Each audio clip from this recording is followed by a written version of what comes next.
दोस्तों आज हम आपको जिस प्लांट के बारे में बताने जा रहे हैं, जैसा कि आप देख पा रहे हैं, ये एक क्रोटन की वैरायटी है। और क्रोटन आपको जैसा पता है कि काफ़ी सेंसिटिव प्लांट होता है, ज़्यादा चेंजेस बर्दाश्त नहीं कर पाता है। और कई लोगों को ये प्रॉब्लम आती है कि उनका क्रोटन जो है वो लीफ फॉल हो रहा है या सूख के मर गया। तो मैंने सोचा आपको क्रोटन के कुछ ख़ास टिप्स के बारे में बताऊं, जिससे क्रोटन अच्छे से ग्रो कर सकता है और सरवाइव कर सकता है। और ये एक इंडोर प्लांट भी है, लेकिन इंडोर का मतलब ये नहीं कि आप उसको परमानेंटली ले जाके अंदर रख दें। कोई प्लांट इंडोर नहीं होता। हर प्लांट को सनलाइट, फ्रेश एयर और ओपन एरिया चाहिए होता है सरवाइव करने के लिए। हाँ, कुछ प्लांट ऐसे होते हैं जो कुछ टाइम तक आप उनको इंडोर रख सकते हैं, बट उनको रेगुलरली आपको आउटडोर रखना पड़ेगा, फ्रेश एयर, फ्रेश लाइट में। तो ये थी इंडोर की प्लांट्स की बात। अब आते हैं अपने टॉपिक क्रोटन की। तो ये एक देखिए, ये एक गोल्डन डस्ट वैरायटी है। तो जैसा कि इसका नाम बता रहा है, गोल्डन डस्ट, इसकी लीव्स पे आप ये देखिए, ऐसा लगता है देखने में जैसे ये एक डस्ट इसके ऊपर पड़ी है गोल्डन कलर की। बहुत ही खूबसूरत वैरायटी है देखने में। बट खूबसूरत के साथ ये काफ़ी एक सेंसिटिव प्लांट भी है। और सेंसिटिव होने के साथ इसको जो है कुछ पेक्यूलियर क्लाइमेट इसको चाहिए। और वैसे तो ये, जैसे ये दिल्ली का एनवायरनमेंट है, तो दिल्ली की हार्श एनवायरनमेंट रहता है गर्मियों में भी और सर्दियों में भी। लेकिन आप कुछ टिप्स के साथ इसको जो है परमानेंट रख सकते हैं, तो आपका ये बहुत अच्छे से चलेगा। जैसे ये मेरे एक दूसरी क्रोटन की वैरायटी है, ये देखिए मेरे पास ये अराउंड 2 साल से है। और सबसे पहली टिप मुझे जो क्रोटन के लिए लगी, मेरे पास भी बहुत सारे क्रोटन थे, कई क्रोटन मैं ख़राब करे यही एक्सपेरिमेंट्स के साथ। और फाइनली जो मैं जिस कंक्लूजन पे निकला कि क्रोटन को आप हमेशा एक सीमेंट या मिट्टी के पॉट में लगाएं। प्लास्टिक के पॉट में क्रोटन सरवाइव नहीं कर पाता।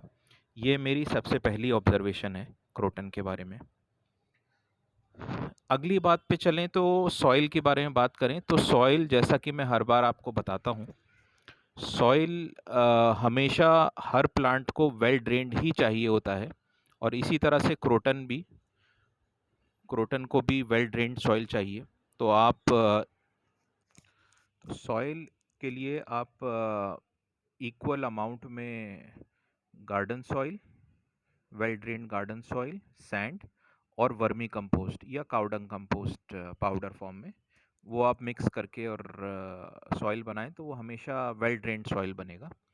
और इसके पॉट की ख़ास तौर से ये ध्यान रखें कि जो नीचे होल्स हैं उसको वो क्लॉग नहीं होने चाहिए, वो खुले रहने चाहिए, जिससे कि एक्स्ट्रा वाटर जो है वो बाहर निकल जाए। तो मैं तो जनरली क्या करता हूँ, मैं उसमें एक्स्ट्रा होल कर लेता हूँ। ड्रिल मशीन है मेरे पास, ड्रिल मशीन से मैं, अगर एक होल होता है, जनरली सारे प्लांट्स पॉट्स में एक होल होता है जो सीमेंट के या मिट्टी के गमले होते हैं, तो उसमें मैं ड्रिल मशीन से एक एक्स्ट्रा होल या दो एक्स्ट्रा होल कर लेता हूँ। तो वो अच्छा रहता है प्लांट्स के लिए। अब आते हैं वाटरिंग के ऊपर। तो इस प्लांट को बहुत ही मॉडरेट वाटरिंग, लेकिन अपनी लीव्स के ऊपर अच्छी मिस्टिंग, ख़ास तौर से गर्मियों के टाइम में जो दिल्ली की गर्मियाँ पड़ती हैं, वो चाहिए होता है, वो इसे अच्छा लगता है और वो इसकी ग्रोथ के लिए बहुत ही अच्छा है। इस प्लांट को जैसे आप मेरा ये देखें, इसको मैं हर 2 महीने 3 महीने पे एक मुट्ठी वर्मी कंपोस्ट या फिर काउडंग कंपोस्ट दे देता हूँ। तो ये बहुत अच्छे से ग्रो करता है। और सर्दियों में, गर्मियों में, हर सीज़न में ये अच्छी फोलिएज निकालता रहता है। और अब आते हैं सनलाइट के ऊपर। तो देखिए, इसको सनलाइट, बहुत ही हार्श सनलाइट नहीं चाहिए। ये हल्की सनलाइट में, फिल्टर्ड सनलाइट में और हल्की सनलाइट ही चाहिए इसको। तो आप इसके लिए क्या करें, अगर आप इसको सनलाइट में रख रहे हैं तो आप इसको पार्शियल शेड में रखें, ग्रीन नेट के नीचे, या फिर ऐसी जगह रखिए। मैं तो ऐसी जगह रखता हूँ, बेस्ट है, जहाँ पे इनडायरेक्ट लाइट आती है सन की।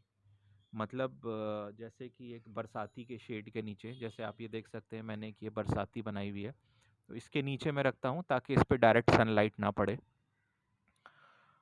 तो ये एटमॉस्फेयर बहुत अच्छा रहता है क्रोटन के ग्रोथ के लिए। और रेगुलर वाटर से मिस्टिंग आप इस पे करते रहें।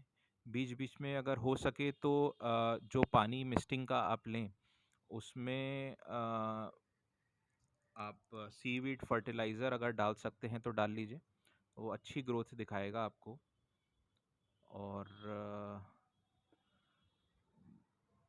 बाकी ये थी क्रोटन के ऊपर बात। तो ये देखिए मेरे पास जो दोनों क्रोटन हैं वो बहुत अच्छे तरह से ग्रो कर रहे हैं, सरवाइव कर रहे हैं। तो उम्मीद है आपको ये सब अच्छा लगा होगा, ये टिप्स आप फॉलो करेंगे और अपने क्रोटन को बचा पाएंगे। तो तब तक के लिए हम फिर आपसे विदा लेते हैं। अगली वीडियो में आपके पास फिर हाज़िर होंगे किसी नए प्लांट के बारे में लेके। तो तब तक के लिए बाय, हैप्पी गार्डनिंग।